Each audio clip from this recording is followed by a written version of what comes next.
This episode of Jack is brought to you by Weaver Leather.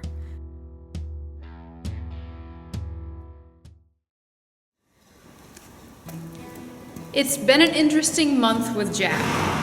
Since the last time that I filmed a new episode with Jack, he ran into another little physical issue. This one, however, wasn't what I would call typical, at least not from my experience. He ate something that was like foxtail. If you're not familiar with foxtail, foxtail is a grass that can get baled into your hay, and it has little pricklies in it. And so it will actually embed into their mouth and cause ulcers. The vet biopsied the sores inside of Jack's mouth. It came back as plant material. Now, that could be apparently numerous kinds of plants that grow somewhere down around this area. Could be it. I thought it was very humorous, actually, that the assistant at the vet's office said, "Haven't you figured out yet that things down here either have fangs, poison, or thorns?" And I had to laugh because shortly afterwards, one of our horses was actually bit by a rattlesnake. So she wasn't kidding. Things down here are prickly.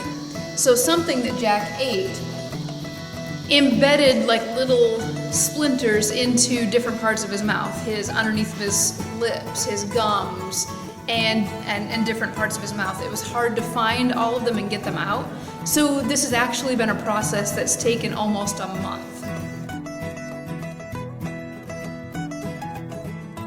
But during that process, I haven't been able to do any training. I tried riding him for a little while in what is considered to be either a Hackmore or a Boselle, depending on the part of the country that you come from. And although he was responsive to it, it still irritated his mouth. And you could tell because actually some of those sores would bleed, even though I had nothing in his mouth, just from the pressure and just from him moving his mouth more with me riding him.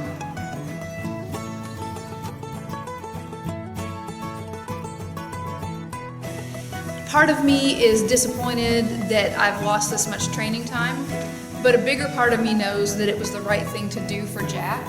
And because it was the right thing to do, I'm okay that we did it.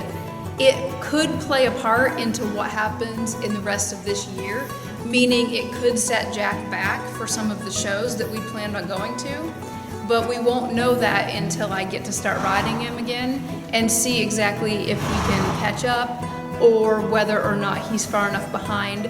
I won't apply any extra pressure to quote-unquote catch up. Either it'll come easy for him or it won't, and I'll end up scratching from some of those bigger shows.